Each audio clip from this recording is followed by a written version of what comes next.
इस वीडियो में हम लोग करंट इलेक्ट्रिसिटी को रिवाइज करते हैं। तो चलिए स्टार्ट करते हैं इस वीडियो को। करंट इलेक्ट्रिसिटी, पहले current is nothing but rate of flow of charge. Current is equal to D Q upon D t. Dimensional formula of charge is equal to ampere to the power 1 and time to the power 1 and dimensional formula of current is equal to m0 l0 t0 a1।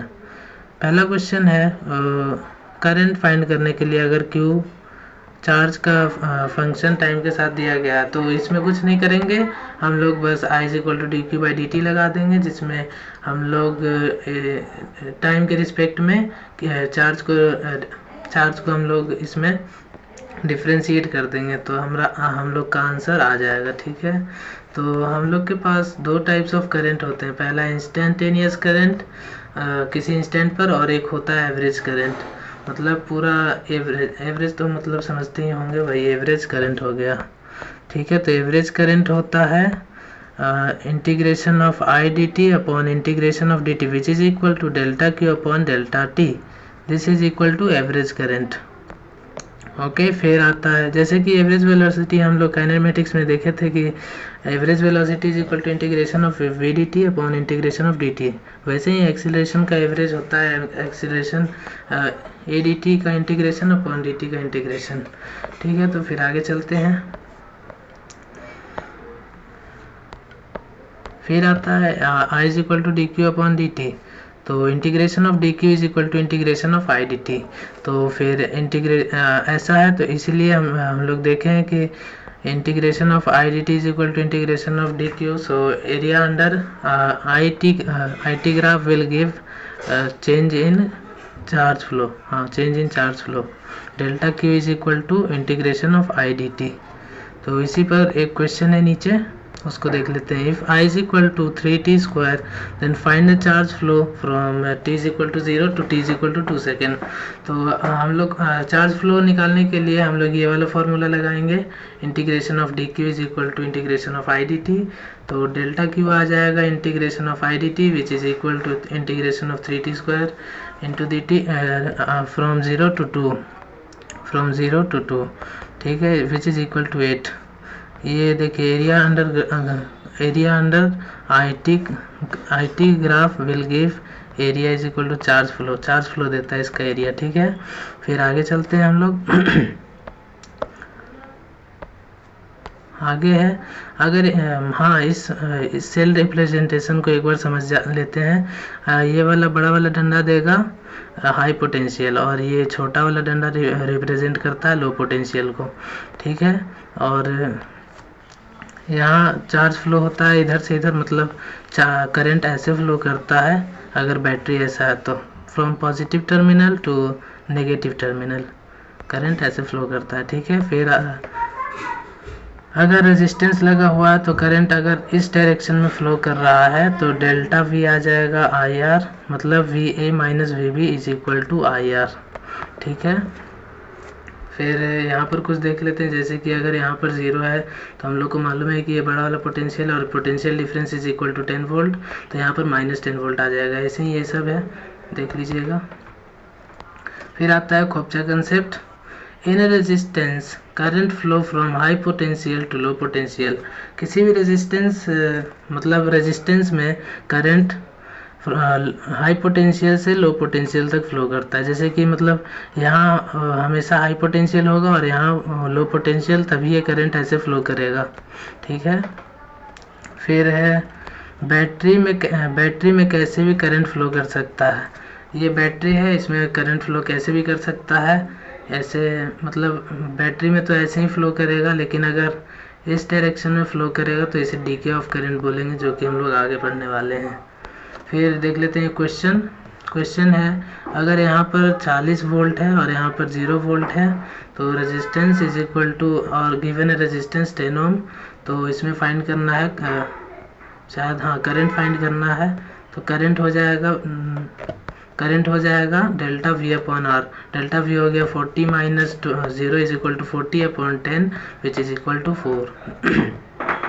ये था एक basic question. फिर आगे चलते हैं, यहाँ है खोपचा कंसेप्ट।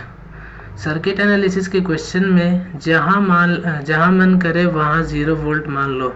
जैसे कि कोई सर्किट एनालिसिस का क्वेश्चन, वहाँ पर कहीं पर भी हम लोग 0 वोल्ट मान सकते हैं अपने मन से, और कोशिश करना है कि ऐसा जगह 0 वोल्ट मानो जहाँ से मैक्सिमम 0 बने। तो मतलब ये ऐसा इसलिए है क्योंकि हम लोग को अगर ज़्यादा 0 बनेगा तो क्वेश्चन सॉल्व करने में आसानी होगी। और अगर क्वेश्चन वाले ने किसी पॉइंट पर फिक्स कर दिया है कि हमें तो हमें उसके हिसाब से ही चलना है। जैसे अगर क्वेश्चन वाले ने फिक्स कर दिया है कि यहाँ पर 0 वोल्ट मानना है तो वही मानेंगे, फिर हम 0 और कहीं नहीं मान सकते। मतलब ऐसे मान तो सकते हैं, लेकिन वो अगर फिक्स कर दे तो हम उसी के हिसाब से चलेंगे। फिर एक और खोपचा कंसेप्ट, जिस वायर में एमीटर लगा दूंगा वो एमीटर उस तार में करंट को बताएगा। जैसे कि अगर हम इस वायर में एमीटर लगा देते हैं तो ये इस वायर के करंट को फाइंड करके देगा, ठीक है। फिर उसी प्रकार एक आता है वोल्ट मीटर। वोल्ट मीटर अपने दोनों हाथों के बीच, मतलब इस दोनों पॉइंट ए और बी पॉइंट के बीच के पोटेंशियल डिफरेंस को कैलकुलेट करके देता है। Reading of volt meter is equal to VA minus VB, ठीक है। फिर आगे चलते हैं। आगे है फिर से खोपचा कंसेप्ट है। खोपचा कंसेप्ट, जाने वाली सारी करंट का सम इज इक्वल टू 0। काम का जंक्शन लॉ, हाँ एक आता है जंक्शन लॉ। जंक्शन लॉ का कहना है कि अगर यहाँ से मतलब अगर यहाँ करंट फ्लो कर रहा है I3, यहाँ I2, यहाँ I1, तो तीनों का सम इज इक्वल टू 0 हो जाएगा। क्योंकि मतलब आने वाला तो कोई है नहीं, मतलब कोई तो इसमें से एक नेगेटिव होगा तभी ये पॉसिबल है, तो तीनों का सम हमेशा 0 होगा। ये जंक्शन लॉ है। हमेशा ऐसे अगर क्वेश्चन दिखे तो उसमें ऐसा ही लगेगा कि I1 plus I2 plus I3 is equal to 0। और इसके बगल वाले में इसमें देखते हैं जंक्शन लॉ कैसे काम करेगा। ये हो गया IA, ये हो गया ID, ये IC, ये IB। तो इस वाले में भी IA plus IB plus IC plus ID is equal to 0। देखिए यहाँ पर IA plus IB plus IC plus ID is equal to 0। फिर आगे चलते हैं। फिर एक खोपचा कंसेप्ट है।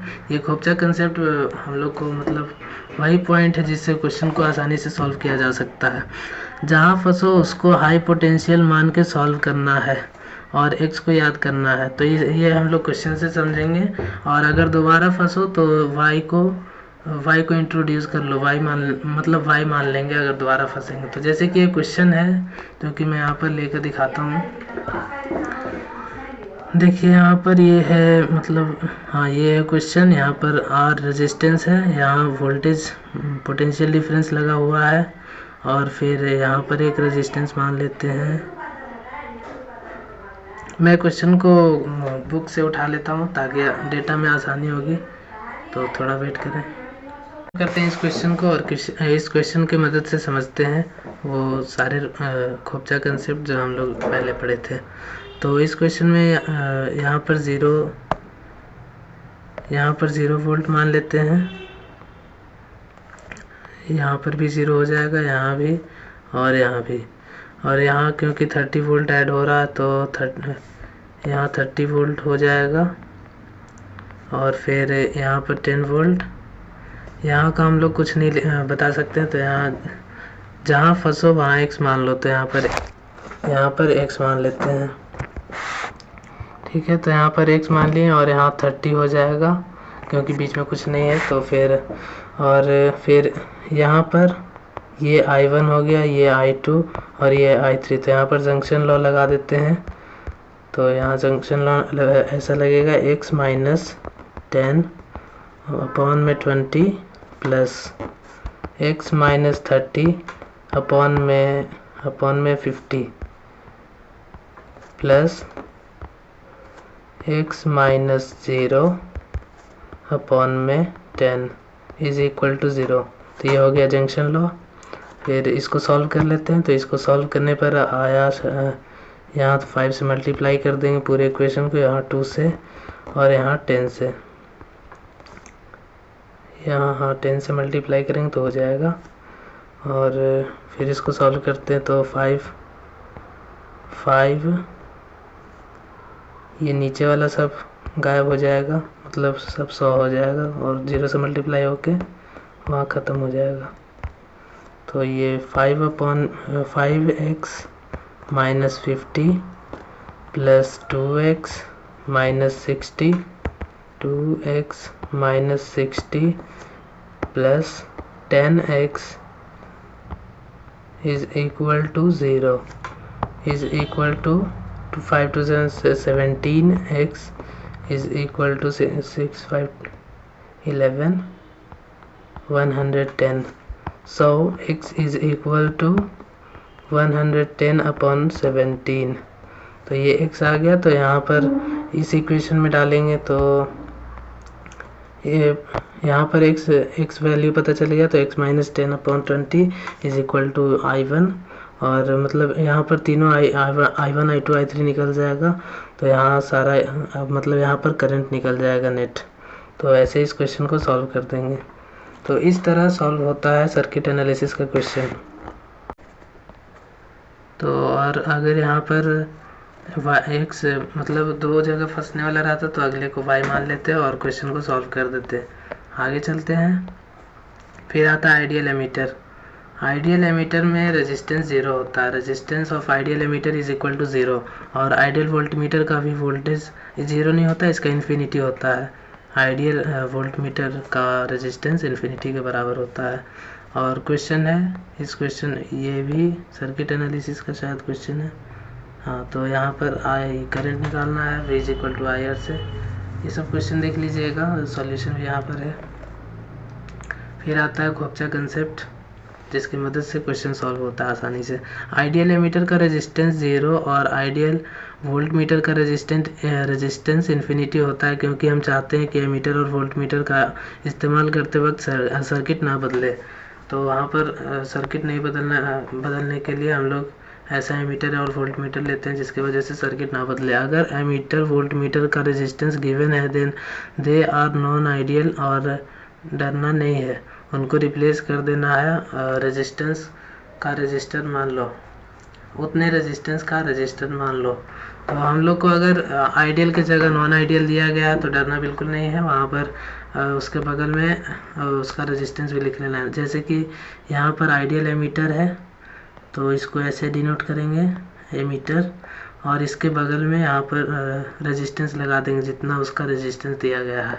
तो ऐसे हो जाएगा नॉन आइडियल एमीटर के लिए। फिर आता है केवी, फिर आता है ये केवी शायद, हाँ ठीक है, करंट इज सेम। हाँ, तो सीरीज में करंट सेम होता है, ये सीरीज में करंट सेम होता है, और पैरेलल में वोल्टेज मतलब change in potential difference same होता है। सीरीज में R इक्विवेलेंट आता है R1 plus R2 plus R3, और पैरेलल में 1/R इक्विवेलेंट आता है 1/R1 plus 1/R2 plus 1/R3। ठीक है, फिर आगे चलते हैं। आगे है R इक्विवेलेंट। तो अगर दो रेजिस्टेंस पैरेलल में है तो अक्सर दो रेजिस्टेंस होता है क्वेश्चन में, तो शॉर्टकट के लिए R इक्विवेलेंट आता है R1 R2 upon R1 plus R2 multiply upon sum. आप लोग मल्टीप्लाई अपॉन सम से याद रख सकते हैं। R equivalent is equal to R1 R2 by R1 plus R2। ठीक है, वो इसको ऐसे सॉल्व करने पर आ जाएगा तुरंत, तो हम लोग को ये याद रखना है। तो ऐसे क्वेश्चन में हम लोग को करंट, अगर यहाँ करंट I1 I2 निकालना है तो उसे इस फार्मूले से यूज़ करेंगे। I1 इज इक्वल टू सामने वाला resistance upon total resistance into total current. Total current यहाँ पर I0 है, तो I0 यहाँ पर आ जाएगा I1 is equal to R2 upon R1 plus R2 into I0, और I2 आ जाएगा R1 plus R2 into I0। ठीक है, फिर आगे चलते हैं। फिर इसके बाद आता है KVL, Kirchhoff voltage law. Kirchhoff voltage law में अगर यहाँ पर इसका यूज़ होगा कि VA minus VB is equal to delta V, और यहाँ पर ऐसा मतलब इसका यूज़ होने वाला है। तो देखते हैं इसमें, इस वाले क्वेश्चन में अगर KVL लगाना है तो पहले VA minus VB is equal to IR। ये तो बहुत आसान था। इस वाले क्वेश्चन में देखते हैं KVL कैसे लगाते हैं। तो इस वाले क्वेश्चन में अगर VA माइनस VB फाइंड करना है तो हम लोग KVL से सॉल्व करेंगे कि VA minus 20 plus 30 is equal to VB। तो ये कैसे आया, देखिए VA मतलब यहाँ पर पोटेंशियल, यहाँ पर ए का पोटेंशियल लिख लिए VA, और -20 इसलिए हुआ क्योंकि यहाँ पर रेजिस्टेंस की वजह से IR का ड्रॉप आता है पोटेंशियल में, तो VA -20, फिर यहाँ पर +30 हो गया क्योंकि यहाँ पर पोटेंशियल EMF लगा है और इसका बड़ा डंडा आगे है तो ये पॉजिटिव में आएगा, तो फिर ये +30 हो गया = VB, यहाँ B का पोटेंशियल। तो KVL ऐसे लगाना है। बैटरी का बड़ा डंडा पॉजिटिव लेना है और बैटरी का छोटा डंडा नेगेटिव लेना है। अगर यहाँ पर ये बड़ा डंडा होता है, यहाँ पर छोटा डंडा, तो यहाँ प्लस की जगह माइनस आ जाता, ठीक है। फिर एक और है कि अगर रेजिस्टेंस में यहाँ करंट ऐसे फ्लो कर रहा है, इस डायरेक्शन में फ्लो कर रहा है, तो यहाँ पर ये पॉजिटिव होगा और आगे नेगेटिव, मतलब ड्रॉप आएगा पोटेंशियल डिफरेंस में। और अगर इस तरफ से करंट फ्लो कर रहा है तो पोटेंशियल डिफरेंस में ड्रॉप नहीं आएगा, मतलब पॉजिटिव का साइन आएगा। मतलब यहाँ पर अगर इस डायरेक्शन में करंट फ्लो होता तो यहाँ पॉजिटिव आ जाता +20, ठीक है। फिर आगे चलते हैं। आगे है charging and discharging of battery is discharge, मतलब जो जनरली इधर फ्लो होता है करंट वो डिस्चार्जिंग ऑफ बैटरी है, और अगर ऑपोजिट साइड में करंट फ्लो करे तो वो चार्जिंग ऑफ बैटरी, मतलब यहाँ अगर इस डायरेक्शन में फ्लो कर रहा है मतलब ये चार्ज हो रहा है बैटरी, तो ठीक है। आगे चलते हैं। आगे है रियल बैटरी, मतलब रियल बैटरी आइडियल बैटरी नहीं होता, उसमें थोड़ा रेजिस्टेंस होता है, तो उसका रेजिस्टेंस भी कंसीडर करना होता है। जैसे कि यहाँ पर 2 ओम का रेजिस्टेंस है, इंटरनल रेजिस्टेंस ऑफ बैटरी, और यहाँ 2 ओम मतलब इधर लगा दोनों सही है एकदम, कोई दिक्कत नहीं है। तो इंटरनल रेजिस्टेंस वाले बैटरी के क्वेश्चन में हम लोग किसी तरफ लगा सकते हैं resistance. Potential difference across battery = VA - VB = 30। VA minus, ये कहाँ का है, यहाँ से नहीं, शायद नीचे से शुरू है। EMF of battery it is the potential difference across battery when current through battery is 0। अगर करंट बैटरी के द्वारा 0 है तो वहाँ पोटेंशियल डिफरेंस अक्रॉस बैटरी को EMF कहते हैं। डिस्चार्जिंग ऑफ बैटरी, ये हम लोग ने ऊपर देखा है, डिस्चार्जिंग ऑफ बैटरी में करंट अपोजिट साइड में फ्लो करता है। फिर आता है पोटेंशियल डिफरेंस अक्रॉस बैटरी = अगर बैटरी आइडियल नहीं है, नॉन आइडियल है, तो पोटेंशियल डिफरेंस अक्रॉस बैटरी आ जाएगा VA - VB = E - IR, ठीक है। फिर आगे चलते हैं। चार्जिंग ऑफ बैटरी तो वही है जो पॉजिटिव डायरेक्शन में करंट फ्लो होता है, तो VA - E - IR = VA - VB = E + IR। तो अगर चार्जिंग ऑफ बैटरी है तो डेल्टा V आ जाएगा E + IR, और पीछे हमने देखा कि अगर डिस्चार्जिंग ऑफ बैटरी है तो डेल्टा V आ जाएगा E - IR, ठीक है। फिर आगे चलते हैं। आगे व्हीटस्टोन ब्रिज में अगर यहाँ पर R1/R3 = R2/R4, R1/R2 = R3/R4, या फिर R1/R3 = R2/R4, then current through R5 I = 0। अगर ये वाला रिलेशन है, ये रिलेशन आपको दिख रहा है ऐसे सर्किट में, तो फिर करंट थ्रू R5 0 हो जाएगा, ठीक है। ये व्हीटस्टोन ब्रिज, और ये दोनों सेम है, ये दोनों डायग्राम सेम है। ऐसा भी दिया जा सकता है क्वेश्चन में, या फिर ऐसा भी दिया जा सकता है, तो इसका मतलब दोनों में ये बीच में से गायब हो जाएगा ये वायर R5 वाला, ठीक है। फिर आगे चलते हैं। फिर आता है finding of R equivalent resistance का कैसे फाइंड किया जा सकता है। तो पहला है, इसमें तो आप ये जानते हैं कि 2 + 3 + 5 आ जाएगा R इक्विवेलेंट, और इसमें भी ज़्यादा मुश्किल नहीं है, यहाँ से शुरू होता है मेन। यहाँ पर कैसे मानना है, तो यहाँ पर कुछ नहीं करना है, बस यहाँ पर A बोल देना है, और यहाँ बस इसको ऐसे ज्वाइन कर देना है और इसको ज्वाइन कर देना है। ऐसे अगर ऐसा क्वेश्चन दिख जाए तो ऐसे ही करना है, ठीक है। तो यहाँ पर ए है, तो यहाँ कोई नहीं ब्रिज है, तो यहाँ ये पहले से ज्वाइन किया गया था, ये क्वेश्चन है।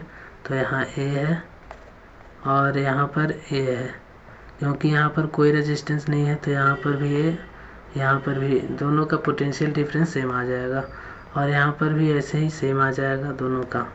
तो फिर इसको हम लोग अलग तरीके से लिख लेंगे, ए और बी के बीच में रेजिस्टेंस। तो ए और बी इसके बीच में आर है, फिर बी और ए इसके बीच में भी एक आर है, फिर बी ए और बी इसके बीच में भी एक आर है। तो ए बी के बीच में ये पहला आर, ये दूसरा और ये तीसरा। तो इसको फिर ये तो पैरेलल वाला बन गया, तो पैरेलल फार्मूला लगा के इसका सॉल्यूशन आ जाएगा, इसका आंसर आ जाएगा। वैसे ही इसका नीचे वाला क्वेश्चन, तो इसका नीचे वाला भी ऐसे ही सॉल्व हो जाएगा। यहाँ पर ए, यहाँ पर ए आ जाएगा, यहाँ पर भी बी। तो यहाँ पर यहाँ रेजिस्टेंस है तो यहाँ ए से ए नहीं आएगा, इसको एक्स मान लेंगे और वैसे ही सॉल्व कर देंगे जैसे वो वाला क्वेश्चन पिछला वाला सॉल्व किए थे जिसमें एक्स मानना था, वो वाला क्वेश्चन। ठीक है, फिर आगे चलते हैं मीटर ब्रिज पर। ये meter bridge it is use to find unknown resistance. ये कुछ इस प्रकार का इसका सर्किट डायग्राम होता है। तो इसको यूज़ करते हैं अननोन रेजिस्टेंस फाइंड करने में। तो इसमें ये व्हीटस्टोन ब्रिज जैसा है, R1/X is equal to R2/L-X। इस पूरे का लेंथ है L, तो ये अगर X है तो यहाँ L-X आ जाएगा। ठीक है, और यहाँ पर अगर R1 है तो हम लोग जानते हैं कि resistance is directly proportional to length. तो ऐसा है तो फिर रेजिस्टेंस R1 रेजिस्टेंस R, यहाँ का रेजिस्टेंस R डैश मान लेते हैं, इज इक्वल टू हो जाएगा R2/R डबल डैश। यहाँ का रेजिस्टेंस को R डबल डैश मान लेते हैं, तो क्योंकि वो प्रोपोर्शनल होता है लेंथ के, तो यहाँ पर लेंथ लिख देंगे और k टाइम से मल्टीप्लाई कर देंगे। तो यहाँ लेंथ और इसको k से मल्टीप्लाई करेंगे, क्योंकि दोनों का मटेरियल सेम है तो यहाँ पर भी k ही आ जाएगा और k आपस में कट जाएगा। तो ये व्हीटस्टोन ब्रिज का रिलेशन आ गया, R1/L-X is equal to R2/L-X। ठीक है, तो इस कॉन्सेप्ट के based this concept is based on balance Wheatstone bridge when current through galvanometer is 0। अगर यहाँ पर करंट 0 है तो R1/X is equal to R2/L-X के बराबर हो जाएगा। वह यहाँ पर लिखा गया है R1/R2 is equal to RAD, वही जो मैंने एक्सप्लेन किया वही लिखा हुआ है। तो ये R1/R2 is equal to X/L-X। ठीक है, फिर आगे चलते हैं। आगे का टॉपिक है if batteries are in parallel. अगर बैटरीज पैरेलल में है तो इसमें कुछ नहीं है, बस एक फार्मूला याद करना है, equivalent EMF is equal to E1/R1 plus E2/R2 plus E3/R3 upon 1/R1 plus 1/R2 plus 1/R3। अगर यहाँ पर तीन ज्वाइन किए गए हैं रेजिस्टेंस और EMF, तो अगर 4 होता तो यहाँ पर E4/R4 आ जाता और नीचे 1/R4 ऐड हो जाता। वैसे ये है रिजल्ट ऑफ बैटरीज पैरेलल में है। तो फिर आता है अगर बैटरीज सीरीज में है तो उसका रिजल्ट। तो अगर बैटरी सीरीज में है तो उसमें फार्मूला है, इम्पॉर्टेंट फार्मूला यही है, current is equal to E1 plus E2 plus E3 plus dot dot dot till जितने नंबर ऑफ सेल हैं उतना ऐड हो जाएगा सब, और नीचे में जितना रेजिस्टेंस है उतना सब ऐड हो जाएगा। तो ये करंट का वैल्यू आ जाएगा। इस फॉर्मूले को भी याद करना है ये ग्रुपिंग ऑफ सेल के लिए।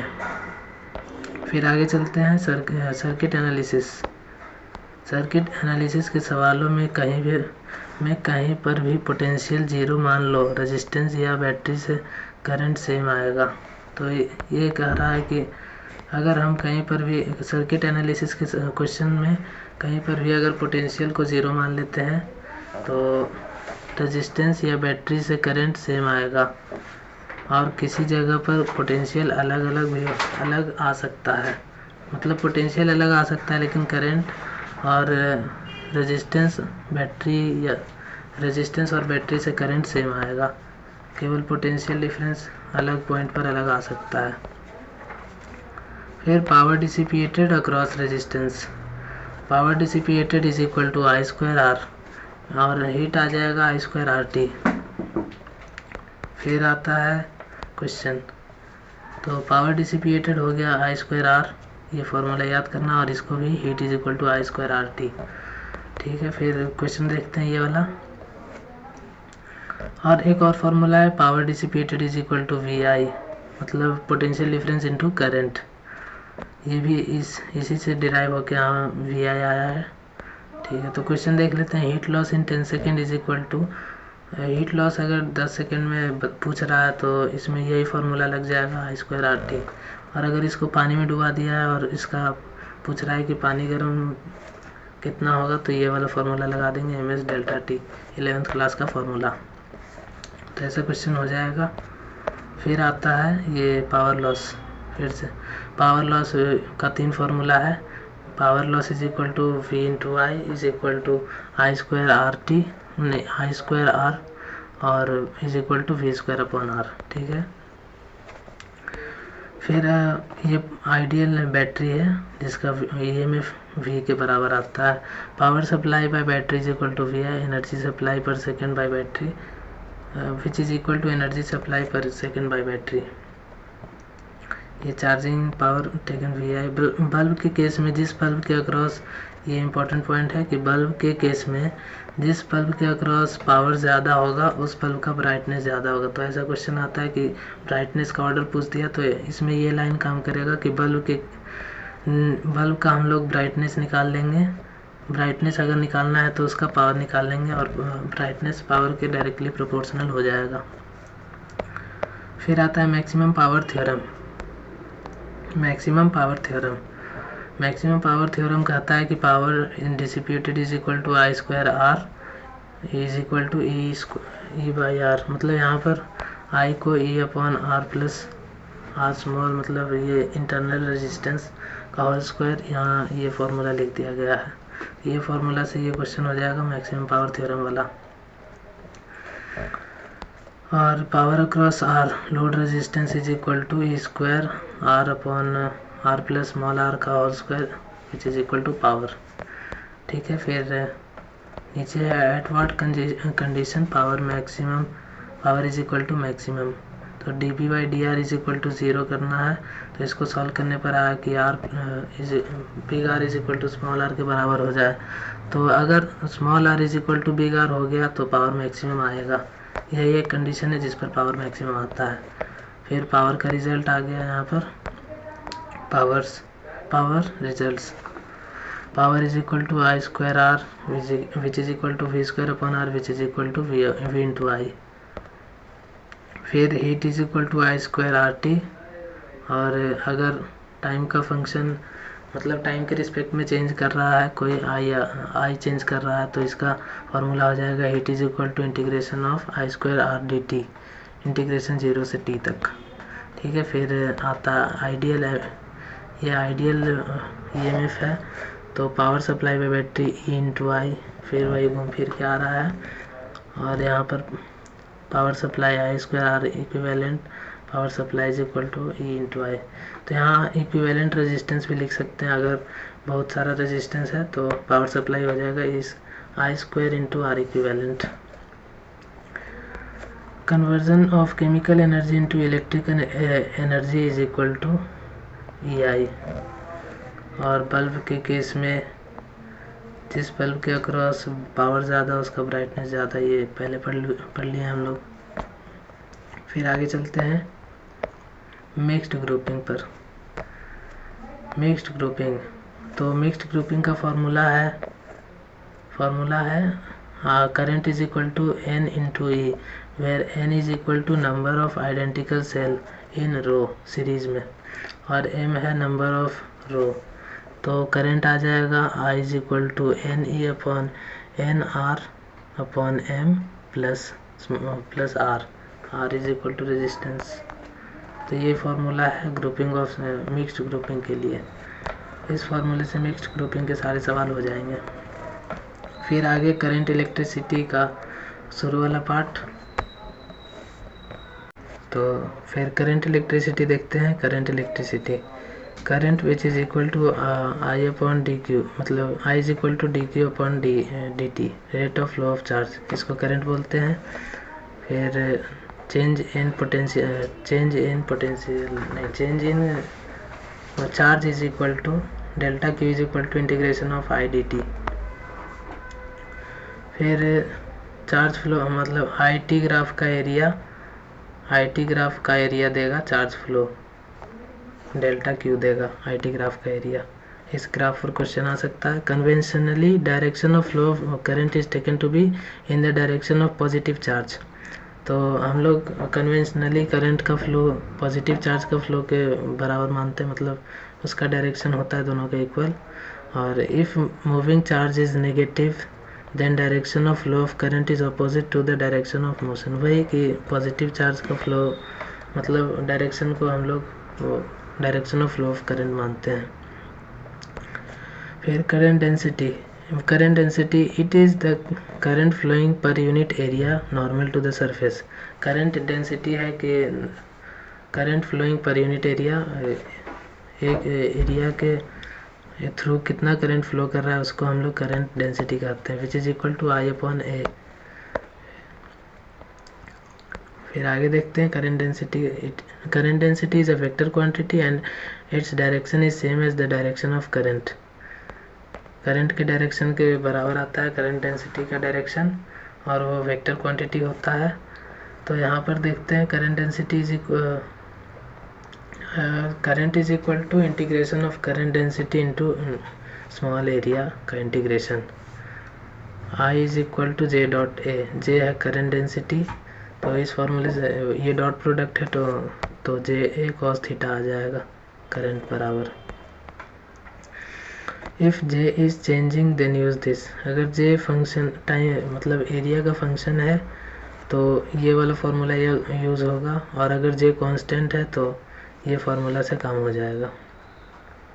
Flux of current density is current density का फ्लक्स करंट होता है for special case theta is equal to 0। मतलब ये तो थोड़ा अलग केस हो गया, अक्सर थीटा 0 आता है जे और ए के बीच में, तो ये फार्मूला काम देता है। फिर आगे देखते हैं इलेक्ट्रिक फील्ड का flux is equal to integration of E dot D A, और करंट डेंसिटी का फ्लक्स हो जाता है integration of J dot D A. तो हम लोग जानते हैं कि इलेक्ट्रिक फील्ड का फ्लक्स होता है integration of E dot D A, और जे डॉट डी ए को हम लोग करंट डेंसिटी का फ्लक्स कहते हैं। फिर आगे चलते हैं substance which follow Ohm's law और कॉल्ड ओमिक सब्सटेंस। जो सब्सटेंस ओम्स लॉ फॉलो करते हैं उनको ओमिक सब्सटेंस कहते हैं। और resistance is equal to mass into length upon tau E square N A. ये फॉर्मूला है रेजिस्टेंस का, resistance mass length upon tau इस सब पर डिपेंड करता है, which is equal to rho L by A. तो resistance rho L by A के बराबर होता है, और अगर हम लोग टेम्परेचर बढ़ाते हैं तो टाउ का वैल्यू घटता है, तो रेजिस्टिविटी का वैल्यू बढ़ता है, इसलिए रेजिस्टेंस का वैल्यू बढ़ता है। तो ये इम्पोर्टेंट है कि टेम्परेचर बढ़ाने पर रेजिस्टेंस भी बढ़ता है। तो इसको हम लोग याद कर लेंगे कि टेम्परेचर बढ़ाने पर रेजिस्टेंस भी बढ़ता है। फिर आता है काम का डब्बा। ये इम्पोर्टेंट फार्मूलाज का एक एक जगह है सारे इम्पोर्टेंट फार्मूला। पहला है I is equal to V D E N A, where V D is equal to drift velocity. तो करंट होता है drift velocity into E into N into A के बराबर। एन होता है नंबर ऑफ इलेक्ट्रॉन फ्लोइंग। फिर आता है current density which is equal to sigma into E. Current density is equal to sigma into E, और R is equal to rho L by A which is equal to 1 upon sigma into L by A, और E is equal to V upon L. Electric field is equal to potential difference upon length. ठीक है, फिर आगे चलते हैं, देखते हैं आगे है Vd, drift velocity is equal to QE upon m into tau. Vd is equal to QE by m into tau हाँ। Mu mobility is equal to Vd upon E, drift velocity upon E electric field is equal to mobility. फिर R is equal to R naught 1 plus alpha delta T. तो temperature पे resistance ऐसे depend करता है कि अगर temperature बढ़ेगा तो रेजिस्टेंस भी बढ़ेगा, और resistance is equal to R not, कोई कांस्टेंट है, into 1 plus alpha delta T. ऐसे डिपेंड करता है रेजिस्टेंस। और रेजिस्टिविटी का dependence rho is equal to rho not 1 plus alpha delta T. तो ये सारे फार्मूले याद होने चाहिए हम लोग को। ठीक है, फिर आगे चलते हैं। Temperature dependency of rho and R. तो ये temperature dependency of rho and R, rho is equal to rho not 1 plus alpha delta T, change in temperature, delta T यहाँ पर चेंज इन टेम्परेचर है। तो ये डेरिवेशन है, ये उतना इम्पोर्टेंट नहीं है। तो आगे चलते हैं।